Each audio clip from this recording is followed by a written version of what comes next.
28ویں پارے میں صفحہ نمبر 730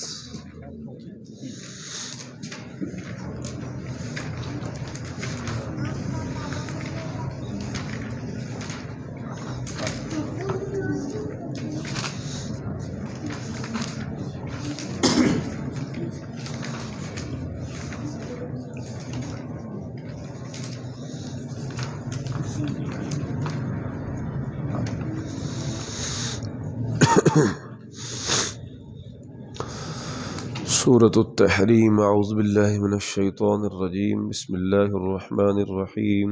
یا ایہا النبی لم تحرم ما احل اللہ لک تبتغی مرضات ازواجک واللہ غفور رحیم۔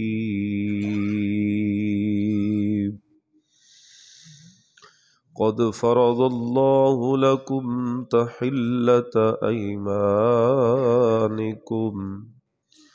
واللہ مولاکم وہو العلیم الحکیم۔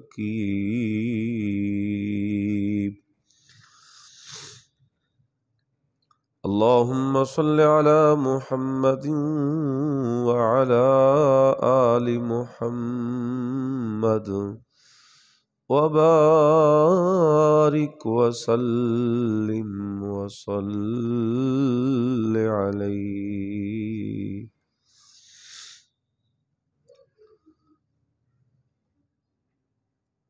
اے نبی، جو چیز اللہ نے تمہارے لیے جائز کی ہے تم اس سے کنارہ کشی کیوں کرتے ہو؟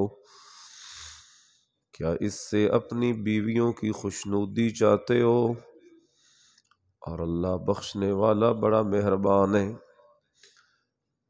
اللہ نے تم لوگوں کے لیے تمہاری قسموں کا کفارہ مقرر کر دیا، اور اللہ ہی تمہارا کارساز ہے اور وہ دانا اور حکمت والا ہے۔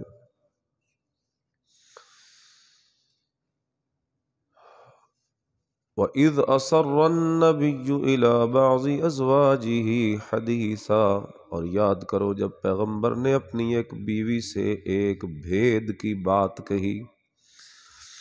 فَلَمَّا نَبَّأَتْ بِهِ وَأَظْهَرَهُ اللَّهُ عَلَيْهِ، تو اس نے دوسری کو بتا دی جب اس نے اس کو افشا کیا، اور اللہ نے اس حال سے پیغمبر کو آگاہ کر دیا۔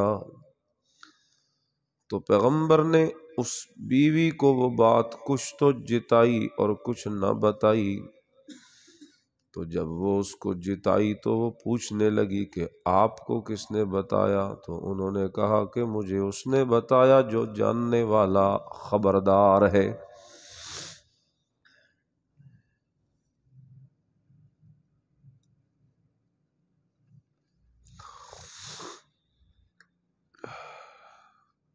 معزز دوستو، کل ہم نے جو موضوع شروع کیا تھا مسئلہ مختار کل، یہ آیت بھی میں نے اسی سلسلے میں پڑھی۔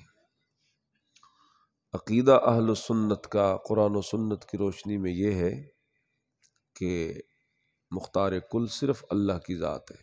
اللہ کے علاوہ کوئی نبی یا کوئی فرشتہ یا کوئی ملک مقرب یا نبی مرسل کوئی بھی مختار کل نہیں ہے۔ اسی سلسلے کی ایک دلیل یہ آیت ہے۔ واقعہ کچھ یوں ہوا کہ رسول اکرم صلی اللہ علیہ وسلم عصر کی نماز کے بعد اپنی بیویوں کے ہاں چکر لگایا کرتے تھے۔ عصر سے مغرب کے تھوڑے سے وقت میں ساری بیویوں کے ہاں تھوڑی تھوڑی دیر رکتے، حال احوال لیتے۔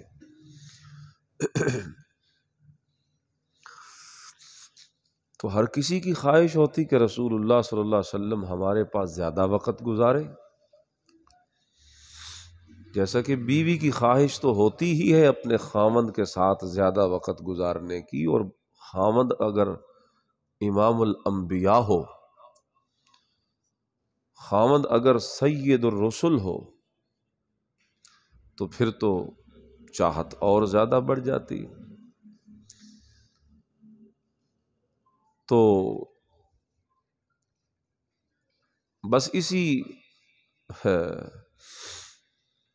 مقصد کے تحت ایک بیوی ہیں آپ کی سیدہ زینب رضی اللہ تعالی عنہا،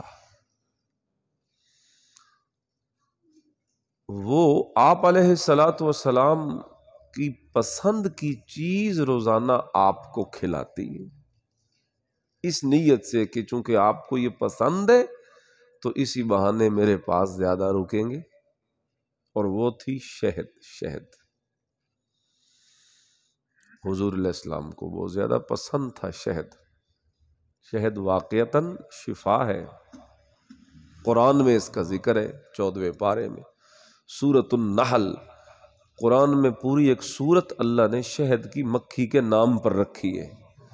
نحل عربی میں شہد کی مکھی کو کہا جاتا ہے، سورۃ النحل تو ہے مکھی، لیکن اللہ نے اس کے نام کی قرآن میں ایک سورت رکھ دی، اور وہ جس طریقے سے شہد بناتی ہے اس کا پورا وہ ذکر بھی اللہ نے قرآن مجید میں فرما دیا۔ وَأَوْحَى رَبُّكَ إِلَى النَّحْلِ أَنِ اتَّخِذِي مِنَ الْجِبَالِ بُيُوتًا وَمِنَ الشَّجَرِ وَمِمَّا يَعْرِشُونَ۔ بہرحال یہ ایک الگ ٹاپک ہے۔ تو رسول اکرم صلی اللہ علیہ وسلم کو وہ شہد پانی میں گھول کر یا جیسے بھی کھلاتی پلاتی، تھوڑی دیر زیادہ لگ جاتی، یعنی جب اٹھنے لگتے نا آپ علیہ السلام تو وہ کہتی ذرا ٹھہریے میں شہد لے کے آتی، تو آپ رک جاتے، تو اس بہانے سے تھوڑا وقت زیادہ ان کے ہاں لگ جاتا۔ اور بیویوں میں یہ چیز بڑی نوٹ کی جاتی ہے کہ فلانی کے ہاں زیادہ وقت اور مجھے تھوڑا، لیکن یہاں تو معاملہ ہی کچھ اور ہے نا، یہاں تو رسول اکرم صلی اللہ علیہ وسلم کی ذات ہے، اور آپ کی صحبت تو ہر کسی کی خواہش ہے۔ تو سیدہ عائشہ اور سیدہ حفصہ رضی اللہ تعالی عنہما، جو آپ کی دو اور بیویاں ہیں، انہوں نے آپس میں مشورہ کیا کہ زینب کے پاس زیادہ رکتے ہیں اور ہمارے پاس تھوڑا وقت رکتے ہیں، تو کسی طریقے ہم یہ کوشش کریں کہ وہاں وقت زیادہ نہ لگے۔ تو پلاننگ یہ ہوئی آپس میں کہ رسول اللہ صلی اللہ علیہ وسلم جب تشریف لائیں گے تو ہم میں سے ہر ایک جو ہے نا، بیویاں اور بھی، آپ سے یہ کہیں گی کہ یا رسول اللہ آپ کے منہ سے تو مغافیر کی بو آ رہی ہے، یہ جڑی بوٹی تھی مغافیر، تو آپ کے منہ مبارک سے تو مغافیر کی بو آ رہی ہے، اور مطلب یہ سوچ کر بھئی یہ شہد کی مکھی کہیں مغافیر کی بوٹی پہ بیٹھی ہے اور وہاں سے چوسا ہے اور پھر شہد بنا ہے تو وہ اس کی بو شہد میں آ گئی ہے،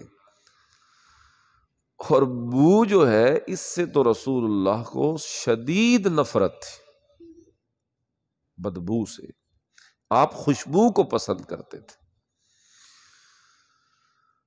یہ کلیجی نہیں ہوتے، کلیجی ہم کتنی شوق سے کھاتے ہیں، جناب رسول اللہ صلی اللہ علیہ وسلم کلیجی نہیں پسند فرمایا کرتے تھے، وجہ ہلکی سی سمیل ہوتی ہے نا اس میں، چونکہ آپ کو بو ناپسند تھی تو آپ اسی وجہ سے وہ نہیں پسند کرتے تھے کہ بو سے آپ کو شدید نفرت تھی۔ تو جب ایک بیوی کے پاس گئے تو اس نے کہا کہ آپ کے منہ سے تو مغافیر کی بو آ رہی، دوسری کے پاس گیا اس نے بھی یہی بات کی، تیسری کے پاس گیا اس نے بھی یہی بات کی، چوتھی، آپ سوچنے لگے کہ واقعتاً پھر اگر یہ بات ہے تو اللہ کی قسم میں آئندہ شہد کبھی نہیں کھاؤں گا۔ آپ نے قسم اٹھا دی، میں آئندہ شہد کبھی نہیں کھاؤں۔ اس موقع پہ یہ سورت اتر گئی، یا ایھا النبی، اے میرے نبی، لم تحرم ما احل اللہ لک، جو چیز اللہ نے تمہارے لیے جائز کی ہے تم اس سے کنارہ کشی کیوں کرتے ہو؟ تم اس سے کیوں کنارہ کشی کرتے ہو، یعنی اس سے کیوں منہ موڑتے ہو؟ شہد ایک حلال چیز ہے، اللہ نے پیدا کیا بنایا انسان کے لیے اور بڑی مزیدار چیز ہے، تو آپ کیوں کنارہ کشی کرتے ہو اس چیز سے جو اللہ نے جائز قرار دی ہے تمہارے لیے؟ تبتغی مرضات ازواجک، کیا اس وجہ سے شہد سے کنارہ کشی کر لی اور قسم اٹھا لی جناب نے کہ آئندہ میں زندگی بھر شہد کبھی نہ کھاؤں گا؟ کیا اس وجہ سے آپ نے یہ قسم اٹھائی کہ آپ بیویوں کو خوش کرنا چاہتے ہیں، بیویوں کی خوشنودی چاہتے ہیں؟ واللہ غفور الرحیم، ایک ایسا کام آپ نے کر دیا جو خلاف اولا ہے، یہ آپ کو نہیں کرنا چاہیے تھا اور آپ سے یہ ہو گیا، لیکن میرے نبی یہ پہلے سن لیجئے کہ واللہ غفور الرحیم، تیرا میرا تعلق اتنا ہے کہ اس تعلق کی وجہ سے یہ محسوس تو ہوئی ہے ہمیں بات، لیکن محسوس ہوئی ہے اور ساتھ ہی ہم تیرے لیے مغفرت اور رحم کا اعلان بھی کرتے ہیں، لیکن ہمیں محسوس ہوئی ہے کہ وہ چیز جسے ہم نے حلال کیا آپ نے اسے کیوں اپنے اوپر حرام کر لیا؟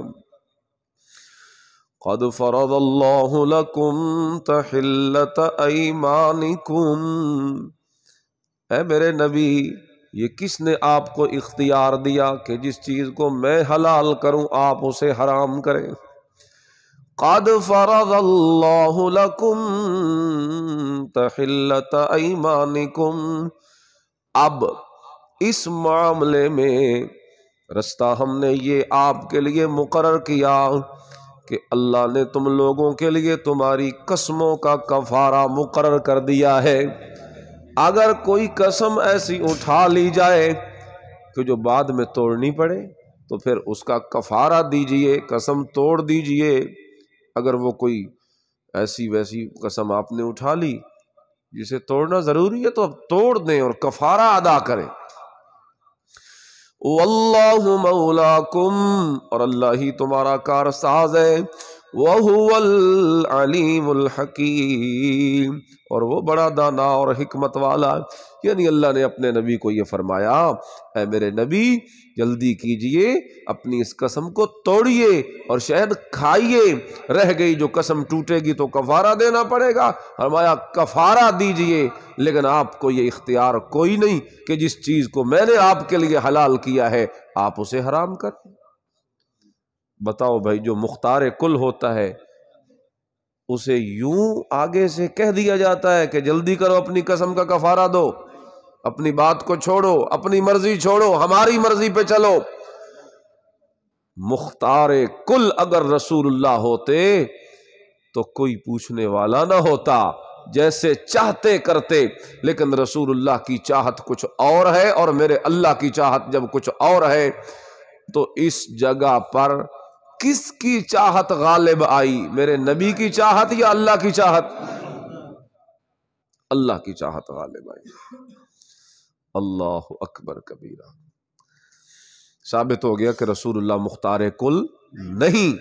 صرف ایک بات ثابت ہو گئی، دوسری بات یہ ثابت ہو گئی کہ رسول اللہ عالم الغیب بھی کوئی نہیں، کیونکہ آپ کو پتہ ہوتا کہ مغافیر کی بو تو نہیں آ رہی، یہ تو ایک مشورہ ہو چکا ہے، اور بیویوں کا ایک دوسرے کے ساتھ جیسے مقابلہ بازی ہوتی ہے وہ کوئی مطلب مضمون بھی نہیں، وہ ایک فطری طور پہ ایک چیز اللہ نے عورت میں رکھی ہے کہ جب سوکن ہو نا تو یہ ایک دوسرے کے ساتھ معاملات آتے ہی ہیں گھروں میں۔ لیکن میں نے آپ کو بتایا کہ یہاں وہ معاملہ نہ ہو، یہاں تو معاملہ یہ ہے کہ آمنہ کے لال کے ساتھ زیادہ وقت گزارنے کی چاہت ہے ہر بیوی کی، جو کہ ایک شرعی بھی اور ایمانی بھی تقاضا ہے اور ایک محبت کا معیار ہے۔ بس اسی محبت کے معیار سے وہ آپ کہہ لیں کہ زیادہ مجبور ہو کر جب کچھ اور نہ سوجھی تو جو ان کے ذہن میں آیا انہوں نے کر دیا۔ اور اللہ نے اپنے نبی کو پھر آگے سے بتایا اور قسم کے توڑنے کا حکم آیا۔ یہاں ایک بات آئی کہ قد فرض اللہ لکم تحلۃ ایمانکم، اللہ نے تم لوگوں کے لیے تمہاری قسموں کا کفارہ مقرر کر دیا۔ یہ بھی آپ دیکھ لیں، 7واں پارہ نکالیں، قسموں کا کفارہ کیا ہوتا ہے۔ یہ بات درمیان میں ضمناً آ گئی، قسموں کا کفارہ دیکھیں، 157 صفحہ نکالیں، 157 صفحہ۔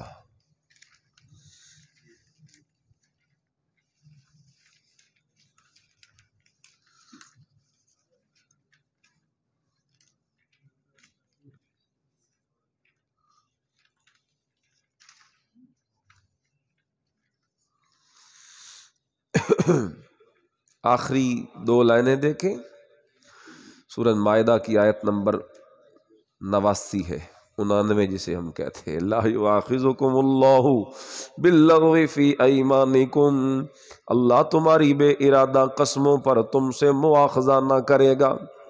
وہ بے ارادہ قسمیں جسے یمین لغو کہتے ہیں، ایسے آپ کا تکیہ کلام ہے، بات کوئی اور کر رہے ہوتے ہیں اور آپ ایسے ہی ساتھ کہہ جاتے ہیں اللہ دی قسم، اللہ دی قسم، اللہ، آپ کا کوئی ارادہ ہی نہیں ہوتا کہ میں نے کسی کام کی قسم اٹھانی ہے، نہیں، ایسے لغو بس آپ کے منہ پہ چڑھا ہوا ہے، قسم قسم قسم۔ تو یہ یمین لغو ہوتا ہے کہ آپ نے قسم کے ساتھ کسی کام کو جوڑا نہیں، بس ایسے ہی قسم اٹھا دی۔ تو لا یؤاخذکم اللہ باللغو فی ایمانکم، ایسی تمہاری بے ارادہ قسموں پر تم سے مواخذہ اللہ نہیں کرے گا، وَلَٰكِن يُؤَاخِذُكُم بِمَا عَقَّدتُّمُ الْأَيْمَانَ، لیکن پختہ قسموں پر اگر تم اس کے خلاف کرو گے تو وہ مواخذہ کرے گا۔ اگر پکی قسم تم اٹھاؤ اور پھر اس کے خلاف کرو تو پھر وہ مواخذہ کا معنی پکڑ، پھر تمہاری پکڑ ہوگی۔ اللہ اکبر، یعنی آپ نے کسی کام کو قسم کے ساتھ کر دیا کہ خدا کی قسم میں یہ چیز نہیں کھاؤں گا، جیسے وہاں رسول اللہ نے قسم اٹھائی مستقبل کے کسی کام کے ساتھ۔ ایک تو ہے نا کہ ماضی میں کوئی کام آپ نے کیا تو آپ اس کے ساتھ اللہ کی قسم میں نے یہ نہیں کیا، یا اللہ کی قسم میں نے کیا، تو اگر آپ اس میں سچے ہیں کہ آپ نے قسم سچ اٹھائی ہے تو پھر تو ٹھیک، اور اگر آپ نے جھوٹی قسم اٹھائی ہے، ایک پرانا کام جو ہو چکا اس کے متعلق آپ جھوٹی قسم اگر اٹھاتے ہیں تو آپ پہ کفارہ نہیں گناہ ہے، کفارہ نہیں کیا ہے جی، گناہ ہے، اور گناہ بھی ایسا ہے کہ اللہ کہتے ہیں یؤاخذکم، پکڑ ہوگی تمہاری، چھوٹا موٹا گناہ نہیں، بڑا گناہ ہے، اس لیے کہ اللہ کے نام کی قسم، اور بندہ اللہ کے نام کے ساتھ کسی کو دھوکہ دے، اور دھوکہ دینے کے لیے اللہ کا نام رہ گیا تھا، دھوکہ ہی دینا تھا، نہ تو کسی کو اپنے دماغ سے کوئی شرارت کرتے، اللہ کے نام کو تم نے شریفانہ اور بزرگانہ نام کو کیوں استعمال کیا؟ اگر تم نے جھوٹ ہی کوئی غلط بات ہی کرنی تھی تو اسے اپنے پلے اور اپنے ذمے لیتے نا، اللہ کے نام کو کیوں بدنام کیا؟ ایک بڑا جرم ہے۔ تو جو کام ہو چکا ماضی میں تو آپ اس کے ساتھ قسم سچی ہو تو بے شک اللہ کی قسم اٹھائیں کسی کو یقین دلانے کے لیے، لیکن اگر جھوٹ ہو تو جھوٹ پہ اللہ کے نام کی قسم نہ کھائیں، یہ جرم نہ کریں، لیکن اس پہ گناہ ہے لیکن کفارہ نہیں، جو کام ہو چکا۔ لیکن ایک وہ قسم ہے جو آئندہ کام کرنا ہے آپ نے، اور اس کے ساتھ قسم، اللہ کی قسم میں یہ کروں گا، مستقبل کا زمانہ، آنے والا زمانہ، اللہ کی قسم میں یہ کھاؤں گا یا نہیں کھاؤں گا، یا وہاں جاؤں گا وہاں نہیں جاؤں گا، یہ جو آپ نے ایک کام کو قسم کے ساتھ جوڑ دیا، معلق کر دیا، اب جیسے آپ نے قسم اٹھائی ویسے کرنا ضروری ہے، لیکن اگر وہ کام شریعت میں غلط ہے، آپ نے اس پہ قسم اٹھا رکھی ہے لیکن شریعت اس کی اجازت نہیں دیتی، آپ نے غلط بات پہ قسم اٹھا لی ہے، تو اب مسئلہ کیا ہے کہ آپ قسم کو توڑیں گے اور وہ کام کریں گے، اور رہ گئی جو قسم توڑی تو قسم کا کیا ہوگا؟ کفارہ۔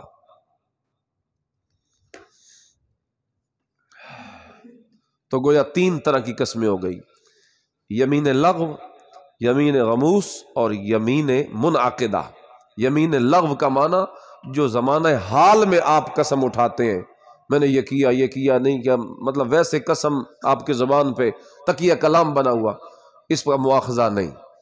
اور جو زمانہ ماضی کے لیے آپ نے قسم اٹھائی کسی کام کے کرنے نہ کرنے کی، اس پہ کفارہ نہیں لیکن گناہ ہے۔ لیکن جو آئندہ مستقبل کے زمانے کے ساتھ جوڑی قسم، تو اس پہ گناہ بھی ہے اور کفارہ بھی۔ اور وہ کفارہ کیا ہے سنیے، فَكَفَّارَتُهُ، تو اس کا کفارہ اطعام 10 مساکین، 10 مسکینوں کو اوسط درجے کا کھانا کھلانا ہے۔ 10 مسکینوں کو صبح بھی اور 10 مسکینوں کو شام بھی، 2 ٹائم کا کھانا آپ نے ایک قسم کے کفارے کے لیے کھلانا ہے۔ 10 مسکینوں کو کھانا صبح کا بھی اور شام کا بھی، ایک دن میں 2 وقت کا کھانا آپ نے کھلانا ہے، تب جا کے ایک قسم کا کفارہ ہوگا۔ من اوسط ما تطعمون اہلیکم، اور کھانا کیسا کھلانا ہے؟ بس اوسط درجے کا جو تم اپنے اہل و عیال کو کھلاتے ہو، یعنی جیسے تم خود کھاتے پیتے ہو نا، اسی طرح کا کھانا تم نے آگے کھلانا ہے۔ اگر اچھا کھاتے ہو تو اچھا کھلانا ضروری ہوگا، ورنہ کفارہ ادا نہیں ہوگا۔ اور اگر اپنے جیسا مطلب تو ویسے ہی کھلاؤ، مطلب اپنے حال کے مطابق۔ او کسوتہم، یا ان کو کپڑے دینا، یعنی ایسا کپڑا جس سے بدن کا سطر جو ہے وہ ڈھک جائے۔ او کسوتہم، یا ان کو کپڑے دینا، یہ دوسری صورت ہو گئی۔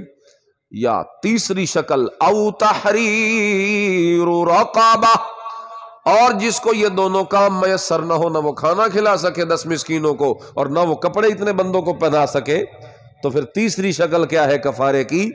او تحریر رقبہ، تو رکھے 3 روزے، تو وہ کرے ایک غلام آزاد۔ تحریر رقبہ، رقبہ گردن آزاد کرنا، تحریر آزادی سے ہے، حریت سے ہے نا۔ او تحریر رقبہ، کپڑے دے یا غلام آزاد کرے، ہاں۔ اور جسے یہ میسر نہ ہو، فمن لم یجد، جسے یہ میسر نہ ہو تو فصیام 3 ایام، تو وہ رکھے پھر 3 روزے۔ اب کتنی شکلیں ہمارے سامنے آ گئی، یا 2 وقت کا کھانا کھلائے، یا ان کو کپڑے پہنائے 10 مسکینوں کو، تو یا پھر غلام آزاد کرے۔ نہ آج کل غلام ہے نہ کوئی آزاد کرے گا۔ آج کل زیادہ تر کی آپ کے لیے کیا مناسب رہے گا؟ 3 روزے، لیکن 3 روزے جڑے ایک نہیں رکھ سکتا، 3 اکٹھے کی میں رکھے سی۔ مقصد یہ ہے، یہ شکل ہے آپ کے سامنے، جس کو جو سوٹ کرے وہ وہی اسی پہ عمل کر لے۔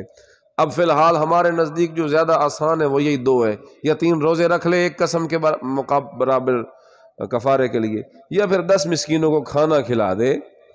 اس کی آسان شکل یہ ہو سکتی ہے، آپ کسی مدرسے میں جائیں اور وہاں جو طلباء ہیں جو وہیں کھانا کھاتے ہیں، آپ اپنی ایک قسم کا کفارہ دینے کے لیے 10 بندوں کا صبح اور 10 بندوں کا شام کا کھانے کا حساب لگا لیں، 10 بندے کتنے پیسوں میں کھانا کھا سکتے ہیں درمیانہ، اور شام کا کھانا وہ جو 1000-1500 بننا ہے وہ آپ دیں، ایک قسم کا کفارہ، آپ کی جان چھوٹ گئی۔ جتنی قسمیں آپ کے پلے ہیں جو آپ نے جھوٹی اٹھائی یا ٹوٹ گئی آپ سے، تو اس طریقے سے اس کا کفارہ دینا لازم ہے۔ جس طرح نماز قضا ہو جائیں تو پڑھنی لازم ہے، اسی طرح جو کفارہ آپ کے ذمے رہ گیا تو اس کا ادا کرنا بھی آپ کے ذمے لازم ہے، واجب ہے۔ نہیں ادا کریں گے تو آپ کے ذمے ایک فرض اور بوجھ رہے گا، جس کا پھر اللہ کو حساب دینا ہو۔ اس لیے اپنے جیتے جی جو قسمیں جھوٹی اٹھائی یا توڑ بیٹھا، نہ جو قسمیں توڑ بیٹھا، یمین منعقدہ پہ جو کفارہ ہے وہ ضرور ادا کیجیے۔ آگے اللہ نے کہہ دیا، ذالک کفارۃ ایمانکم اذا حلفتم، یہ ہے تمہاری قسموں کا کفارہ، جب تم قسم کھا لو اور توڑ دو تو پھر یہ کفارہ ہے۔ لیکن تمہیں چاہیے کہ واحفظوا ایمانکم، اپنی قسموں کی حفاظت کرو۔ یوں ہی نہ بات بات پہ قسم اٹھایا کرو یا دھیان کیا کرو۔ آج کل تے قسمہ پتہ نہیں کوئی کسی چیز کی قسم اٹھا رہا ہے، کوئی کسی چیز کی قسم اٹھا رہا ہے، حالانکہ میرے نبی نے فرمایا من حلف لغیر اللہ فقد اشرک، جس بندے نے اللہ کے سوا کسی اور کی قسم اٹھائی اس نے شرک کیا۔ اتنے بندے سارے عام آدھن تین نبی دی قسم، تینو حضرت علی دی قسم، تینو پنجا تنہ دی قسم، تینو پیران دی مار وگے آدھے نہیں لوگ۔ یہ سب قسموں کی شکلیں ہیں۔ قسم صرف کس کی اٹھانی ہوتی ہے؟ لوگ قرآن کی قسمیں اٹھاتے ہیں، درست نہیں ہے۔ یا قرآن کی قسم تو قرآن اللہ کا ہی کلام ہے، تو یہ ایک الگ اختلافی مسئلہ ہے کہ کوئی اٹھا سکتا ہے یا نہیں، جو کوئی گنجائش ہے تو الگ بات ہے، لیکن اللہ کے علاوہ جو جس چیز کی بھی قسم اٹھائے گا تو وہ کیا ہو جائے گا؟ شرک ہو جائے گا۔ قسم صرف کس کی؟ اللہ کی بس، اور وہ بھی ضرورت کے وقت، یوں نہیں کہ ہر وقت اللہ کے نام کی بے حرمتی بندہ کرتا رہے۔ اللہ واللہ۔ مختار کل کا مسئلہ بھی آپ نے سمجھ لیا، رسول اللہ کا اختیار نہیں تھا اس لیے قسم کے توڑنے کا حکم دے دیا، اور علم غیب کا مسئلہ بھی سمجھ آ گیا کہ رسول اللہ کو غیب کا علم ہوتا تو آپ کو ساری اس کاروائی کا پتہ چل جاتا، غیب کی خبریں اگر جانتے ہوتے تو پھر آپ ایسا نہ کرتے، قسم ہی نہ اٹھاتے۔ اور ساتھ قسموں کے کفارے کا مسئلہ بھی یہاں آپ کو سمجھ آ گیا۔ ایک اور جگہ دیکھ لیں، سورۃ انفال نکالیں، سورۃ توبہ سے پہلے ہے، صفحہ نمبر ہے جی 239، آخری دو لائنیں ہیں، 239۔ ما كان لنبي ان يكون له اسرى حتى يسخن في الارض تريدون عرض الدنيا والله يريد الاخرة والله عزيز حكيم۔ نمبر 1 دیکھیں سائیڈ پہ موضع القرآن، بدر کی لڑائی میں 70 کافر پکڑے آئے۔ یہ پرانی اردو ہے، بڑی مشکل سمجھ آتی ہے، عجیب عجیب لکھا ہوا ہوتا ہے۔ تو یہ آیتیں اس وقت اتری جب غزوہ بدر میں آپ کو آسان سمجھا دیتا ہوں۔ غزوہ بدر جو اسلام کی پہلی لڑائی ہوئی اس میں 70 کافر قتل ہوئے، اور قید بھی کتنے ہوئے؟ 70 کافروں کے 70 سردار مارے گئے اور 70 بندے ان کے قید کر لیے مسلمانوں نے۔ اب یہ جو 70 قیدی آئے تھے اس کے بارے میں آپس میں مشورہ کیا رسول اللہ نے کہ اب ان کا کیا کریں، اب ان کا کیا کریں۔ مختلف رائے سامنے آئی۔ سیدنا صدیق اکبر رضی اللہ تعالی عنہ نے یہ رائے دی، یا رسول اللہ میرا تو یہ مشورہ ہے فدیہ لے کر انہیں چھوڑ دیا جائے، انہیں تو کوئی شے لے لی جائے، چھوڑ دیا جائے، تو ایک تو ان کو یہ سزا بھی ہو جائے گی کہ فدیہ دینا پڑے گا انہیں، نمبر 2 کچھ ہمارے لوگوں کا فائدہ ہو جائے گا، اسلامی لشکر یا جہاد کے لیے یا ساز و سامان کے لیے، اسلحے کے لیے کوئی مال اور رقم آ جائے گی ہمارے پاس تو ہمارا فائدہ ہی ہوگا اس میں۔ فدیہ لے کے انہیں چھوڑ دیے۔ لیکن حضرت عمر رضی اللہ تعالیٰ عنہ نے رائے دی، یا رسول اللہ یہ سرغنے ہیں کفر کے، آج ہاتھ آئے ہیں، انہوں نے کوئی تھوڑا ستایا ہمیں، 13 سال گزر گئے ان کی برداشت کرتے کرتے، اج جی تو ساڈے ہاتھے چائر، اج مکنا چاہیے تے انج کر کے مکنا چاہیے بھئی جس کا جو رشتہ دار لگتا ہے ان میں، ہم میں سے، ان 70 بندوں میں سے جس کا جو رشتہ دار ہے ہم میں، وہ بندہ اس کے رشتہ دار مسلمان کے حوالے کیا جائے، اور وہی مسلمان اپنے رشتہ دار کی گردن اڑا کے رکھ، ان 17 چوں ایک نو بھی نہیں چھوڑنا، ان کو کیا کر دیا جائے؟ قتل۔ اور قتل بھی کون کرے؟ جس کا جو رشتہ دار ہے اسی کو دو وہ اپنے ہاتھوں سے مارے۔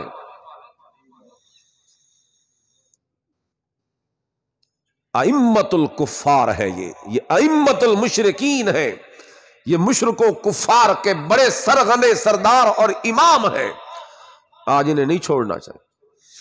اب سنیے، رسول اللہ صلی اللہ علیہ وسلم میں چونکہ رحم کا مادہ زیادہ تھا تو آپ نے حضرت صدیق اکبر کی رائے لی،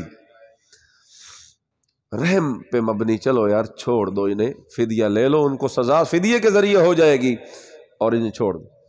جو ہی آپ علیہ الصلاۃ والسلام نے سیدنا صدیق اکبر کی رائے پہ عمل کرنا چاہا، یہ آیتیں اتر گئی۔ سنیے، پڑھیے ذرا وہ پیچھے آخری دو لائنیں، ما کان لنبی ان یکون لہ اسری، پیغمبر کو یہ شایان شان نہیں کہ اس کے قبضے میں قیدی رہے، حتی یسخن فی الارض، جب تک کہ کافروں کو قتل کر کے زمین میں کثرت سے خون نہ بہا دے، اتنے تک ہم راضی نہیں۔ پیغمبر کو یہ زیب نہیں کہ قیدی اگر اس کے قبضے میں آئے تو وہ انہیں فدیہ لے کے چھوڑ دے، یہ پیغمبر کو زیب نہیں۔ میرے نبی، ہم تو اتنے تک راضی نہ ہوں گے، حتی یسخن فی الارض، یہاں تک کہ ایسا ذبح کیا جائے ان کو کہ ان کا خون بہہ پڑے ندیوں کی طرح، نالوں کی طرح زمین میں، اس لیے کہ یہ مشرک ہے اور مشرک کے وجود کو اللہ اس زمین پہ زندہ رہنا گوارا نہیں کرتا۔ انہوں نے اللہ کے دین کے رستے میں روڑے اٹکائے، یہ پہلے ظالم ہیں، ابھی تو دین شروع ہو رہا ہے رسول اللہ کے مقابلے میں آنے والے۔ آگے سنیے ذرا آیتیں سنیے، اب حیران ہو جائیں گے، اس سے اگلی آیت پڑھیں گے تو اور حیران ہوں گے۔ تریدون عرض الدنیا، آپ چاہتے ہو دنیا کا مال، یہ کتنی بڑی جھڑک ہے، زجر ہے، تنبیہ ہے۔ چاہتے ہو تم لوگ دنیا کے مال، تم دنیا کے مال کے طالب ہو، واللہ یرید الآخرہ، اور اللہ آخرت کی بھلائی چاہتا ہے۔ اللہ کہتا ہے آخرت کی بھلائی ہو، دنیا ملے یا نہ ملے وہ بعد کی بات ہے، ان کا صفایا ہو جائے تاکہ ان کے ناپاک وجود سے یہ زمین پاک ہو جائے۔ واللہ عزیز حکیم، اور اللہ غالب حکمت والا ہے۔ یہ جو اسماء حسنہ ہے نا، یہ پیچھے کے مضمون کے مطابق استعمال ہوتے ہیں۔ اگر پیچھے رحم رحمت کی بات ہو تو غفور الرحیم، معاف کرنے کی بات ہو تو غفور الرحیم آتا ہے، جیسے آپ نے پڑھا وہاں سورۃ تحریم میں ابھی کہ رسول اللہ کو اللہ نے فرمایا یہ کام آپ نے کیا، قسم اٹھائی شہد نہ کھانے والی، مجھے اچھی نہیں لگی، لیکن واللہ غفور الرحیم، میں معاف کرتا ہوں، آپ کفارہ دے دیں۔ اور یہاں بات آئی انہیں خون بہانے کی تو آگے وہ نام ذکر کیا، عزیز، وہ بڑا غالب ہے، غلبے والے، روب والا نام ذکر کیا، حکیم، اس کی حکمت ہے، جو وہ حکم دے رہا ہے اسی میں حکمت ہے اس کی۔ اگلی آیت سنیں، لولا کتاب من اللہ سبق لمسکم فیما اخذتم عذاب عظیم، اور اگر اللہ کا حکم پہلے نہ ہو چکا ہوتا تو جو فدیہ تم نے لیا ہے اس کے بدلے تم پر بڑا عذاب نازل ہوتا۔ لولا کتاب من اللہ، اگر میرا حکم پہلے نہ ہو چکا ہوتا، وہ کون سا حکم تھا؟ حکم یہ تھا کہ میرا عذاب منکروں اور کافروں کے لیے، میرا عذاب اپنے مسلمان بندوں کے لیے نہیں۔ یہ اللہ کا ایک حکم ہے جو اللہ نے فیصلہ کر دیا ہوا ہے کہ عذاب منکروں کے لیے، مشرکوں کے لیے۔ اگر میرا یہ فیصلہ نہ ہو چکا ہوتا تو جو فیصلہ تم نے کیا ہے قیدیوں کے بارے میں، تو تمہارے اس فیصلے کی وجہ سے تم پہ عذاب نازل ہو جاتا۔ اے اللہ کس نو آخر آپ نے اندازہ لگائیے، لوگ کہتے رسول اللہ مختار کل ہے، اور اللہ نے صرف یہ کہ بات پہ تنبیہ کی ہے، الٹا اتنی سخت بات کر دی ہے کہ ہم ترجمہ کرتے ہوئے کانپتے ہیں کہ اس کا ترجمہ کیسے کریں۔ اللہ اپنے نبی کو کہ، اور رسول اللہ صلی اللہ علیہ وسلم نے ارشاد فرمایا کہ اللہ کا عذاب زمین پہ اتر بھی چکا تھا، یہ جو سامنے کے درخت ہیں ان درختوں تک آ چکا تھا، میں نے اپنی آنکھوں سے دیکھا ہے۔ اللہ نے رحم کیا ہے اور اللہ نے واپس ہٹا لیا ہے۔ حدیث میں آپ نے فرمایا اور اگر یہ اتر آتا تو سوائے عمر کے ہم میں سے کوئی نہ بچتا۔ لوگ کہتے ہیں نبی مختار کل ہے، اور یہاں اللہ اپنے حبیب کو اتنی بات کر۔ اللہ اکبر کبیرہ، والحمد للہ کثیرا وسبحان اللہ بکرۃ واصیلا۔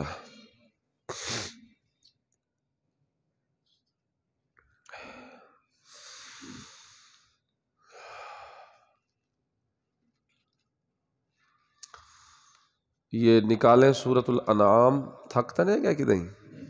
میں تو بالکل نہیں تھکتا، مجھے تو اتنا مزہ آتا ہے درس دیتے ہوئے. وہ آیت نمبر صفحہ نمبر 172.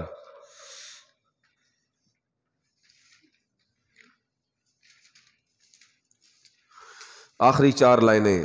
وَلَا تَطْرُدِ الَّذِينَ يَدْعُونَ رَبَّهُمْ بِالْغَدَاةِ وَالْعَشِيِّ يُرِيدُونَ وَجْهَهُ، اور جو لوگ صبح و شام اپنے پروردگار سے دعا کرتے اور اس کی ذات کے طالب ہیں، ان کو اپنے پاس سے مت نکالو.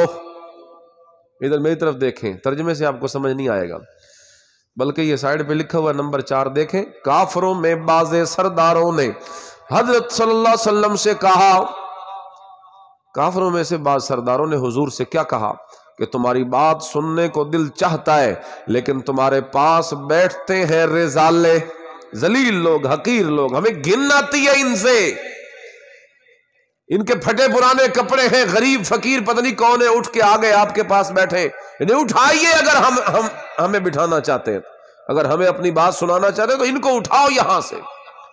یہ توہین تھی صحابہ کی.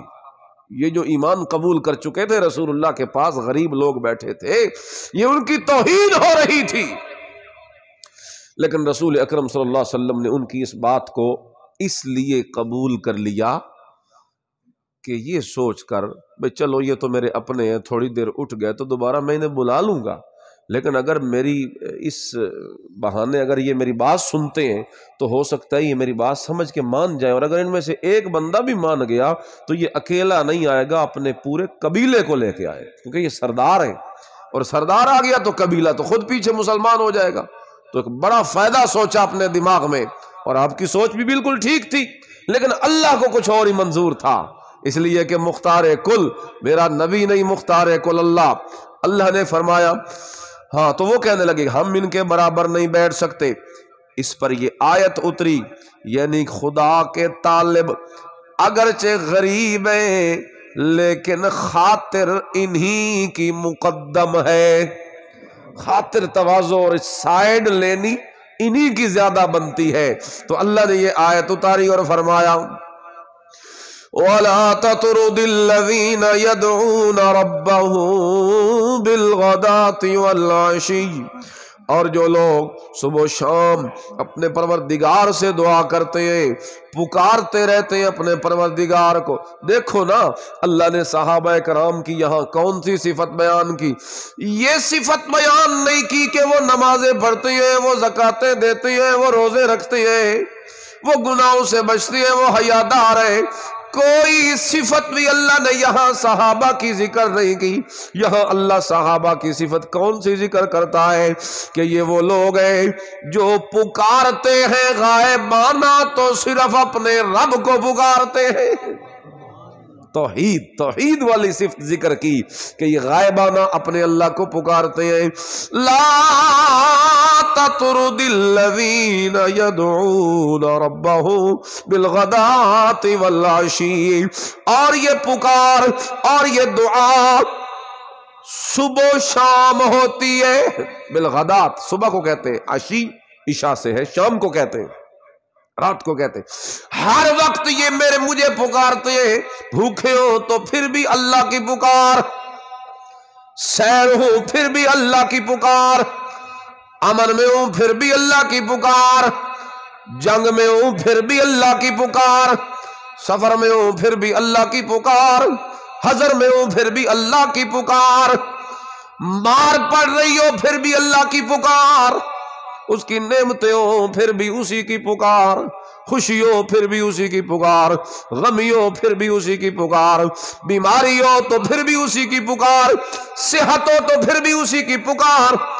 اللہ یہ اگر شاہی کے تخت پہ بیٹھے ہوں تو پھر بھی اسی کی پکار، اور اگر انہیں پھانسی کے تختے پہ لٹکایا جائے پھر بھی اسی کی پکار کرتے. یہ صفت مجھے تیرے یاروں کی پسند ہے کہ یہ مجھے پکارتے لا الہ الا اللہ، ان کا میری توحید پہ ایمان ہے۔ تو میں نے آپ کو حکم دے دیا، اللہ لا تطرد، انہیں اپنے پاس سے مت نکالو۔ یہ جو کہتے ہیں کہ ان کو اٹھاؤ تو ہم بیٹھیں گے، ان کو دفع مارو یہ نہیں آتے تو نہ آئے، ان کی مجھے کوئی ضرورت نہیں، مجھے انہی کی ضرورت ہے جو آ گئے ہیں اور انہوں نے اپنے دل میں میری محبت کو بسا لیا ہے، اور جو غریب ہو، جن کے پاؤں میں جوتے نہ ہو، جن کے کپڑے پھٹے پرانے ہو، جن کے پاس مال و متاع دنیا کا پیسہ اور دولت نہ ہو، کوئی شے نہ ہو، مجھے اس سے کوئی سروکار ہی نہیں، اس لیے کہ ان اللہ لا ينظر الى صورکم واموالکم، اللہ تمہاری شکل و صورتوں اور مالوں کو تو دیکھتا ہی نہیں، لیکن ینظر الی قلوبکم واعمالکم، وہ دیکھتا ہے تو تمہارے دلوں کی سچائی اور ایمان کو دیکھتا ہے اور تمہارے نیک عملوں کو دیکھتا ہے، اور وہ دل کی سچائی اور عمل دونوں ان کے اندر ہے، تو مجھے کیا ضرورت مالوں کی یا شکل و صورتوں کی؟ بے شک وہ زیادہ قابل ہوں گے تو ہوں گے اپنی جگہ پہ، لیکن وہ قابل ہے، مقبول نہیں ہے۔ یہ مقبول ہے، اگرچہ قابل نہ ہو تو کوئی حرج نہیں، یہ مقبول ہو گئے۔ میرے ہاں قابلیت نہیں چلتی، میرے ہاں مقبولیت چلتی ہے۔ اگر یہ میرے مقبول ہو گئے ہیں تو پھر ان کے کہنے پہ صحابہ کو اٹھانے کی آپ کو اجازت کوئی نہیں۔ رسول اللہ صلی اللہ علیہ وسلم نے یہ ارادہ کر لیا تھا کہ میں انہیں اٹھا دیتا ہوں، تھوڑے ابھی اٹھایا نہیں تھا، ارادہ کیا، حتیٰ کہ اس موقع پر حضرت عمر کا بھی یہی مشورہ تھا کہ ٹھیک ہے اس طرح آپ کر لیں کہ اس میں فائدہ ہی ہے، بندے مسلمان ہو جائیں گے، لیکن ابھی اٹھانے سے پہلے ہی اللہ نے جبریل کو یہ آیتیں دے کے بھیج دیا۔ ثابت ہو گیا رسول اللہ تو چاہتے تھے کہ میں اٹھاؤں، لیکن اللہ چاہتے تھے کہ یہ نہ اٹھے۔ پھر چاہت کس کی غالب آئی؟ تو جس کی چاہت غالب آئے وہی مختار کل ہوتا ہے، اور جس کی چاہت مغلوب ہو جائے وہ مختار کل۔ یہ آیت پوری پڑھ لیں آپ، اس پہ بھی حیران ہو جائیں گے کہ کتنی اللہ نے باتیں کر دی اپنے نبی کو سخت سخت۔ فرمایا یریدون وجہا، یہ اسی کے ذات کے طالب ہیں، ان کو اپنے پاس سے مت نکالو۔ ما علیک من حسابہم وما من حسابک علیہم من شیء، ان کے حساب اعمال کی جواب دہی تم پر کچھ نہیں، اور تمہارے حساب کی جواب دہی ان پر کچھ نہیں۔ فَتَطْرُدَهُ، ایسا نہ کرنا میرا نبی، لیکن اگر آپ نے انہیں جھڑک کے اٹھا دیا تو فَتَكُونَ مِنَ الظَّالِمِينَ۔ کیسے ترجمہ کروں؟ آپ دیکھ رہے ہیں اللہ اپنے نبی کو کہہ رہے اگر اٹھا دیا تو آپ کن میں سے ہو جائیں گے؟ من الظالمین۔ میرا تو دل نہیں مان رہا ترجمہ کرنے پہ، لیکن اللہ نے اپنے نبی کو کہہ دیا تو صحابہ کی عظمت بھی ہمارے سامنے آ گئی۔ اگر صحابہ کے معاملے میں رسول اللہ صلی اللہ علیہ وسلم نے یہ بات سوچی ہے، اگرچہ ایک نیک ارادے سے سوچی ہے اور اس میں کوئی توہین کا پہلو نہیں، لیکن اللہ کو اتنی ساری بات بھی اپنے یاروں کے بارے میں گوارا نہیں، تو آج کوئی چوڑا چمار اور لفنگا ننگا یا نشئی یا کوئی اٹھ کے دل کا کالا اور سیاہ، اندر باہر سے کالا سیاہ کوئی اٹھ کے صحابہ پہ گالی دے، تان کرے، تورا کرے، جھوٹ بولے، بکواس کرے، خدا کی قسم اللہ کا قہر پتہ نہیں کیسے رکا ہوا ہے۔ ورنہ جو یہ آیتیں ہم پڑھتے ہیں یہاں تو ہمیں یہی نظر آتا ہے کہ اللہ اپنے نبی کے صحابہ کے دشمن کو کبھی برداشت نہیں کر سکتا۔ یہ جلیں گے دوزخ کی نار میں، یہ ناری لوگ ہیں جو صحابہ پہ تبرہ کرتے ہیں۔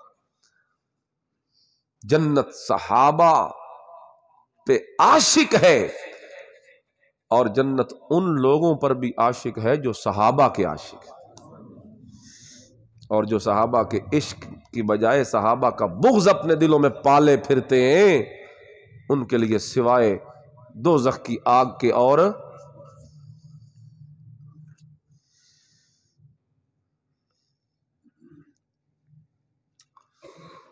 وہ ہے نہیں۔ من یشاقق الرسول من بعد ما تبین له الہدی ویتبع غیر سبیل المؤمنین نولہ ما تولی ونصلہ جہنم وساءت مصیرا۔ بہرحال اس آیت میں یہی کہا گیا ہے جو مومنوں کے رستے کے علاوہ کسی اور رستے پہ چلے گا نولہ ما تولی، ہم اسے وہیں جانے دیں گے، ونصلہ جہنم، اور داخل کریں گے ہم اسے دوزخ میں۔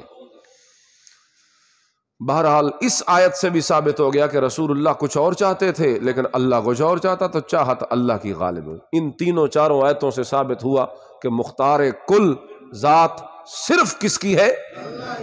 جب صرف اللہ ہی مختار کل ہے تو پھر اسی سے مانگو، اسی سے امیدیں رکھو۔ ان سے پھر کیوں امیدیں رکھتے ہو جن کے پلے کچھ اختیار ہی نہیں؟ اللہ ہمیں ہدایت دے، سمجھ عطا فرمائے۔